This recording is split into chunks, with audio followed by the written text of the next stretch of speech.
ഹരേ ബ്രഹ്മാർപ്പണമസ്തു.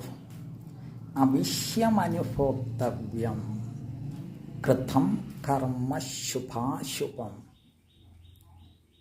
ന ഭുക്തം ക്ഷീയതേ കർമ്മ കൽപ്പ കോടി ശതൈരപി.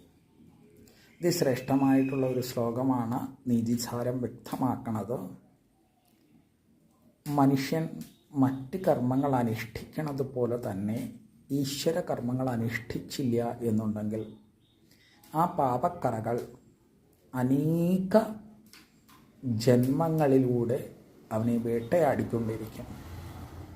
അതിനകത്ത് യാതൊരു സംശയവും ഇല്ല. ഇത് വ്യക്തമായി ഗുരുപ്രോക്തമായ പരമ്പര നമ്മളിൽ പറഞ്ഞു തരണം. അന്നേരം മനുഷ്യന് ആവശ്യമായിട്ടുള്ള ഒരു മുഖ്യ ഘടകമാണ് കർമാനുഷ്ഠാനം.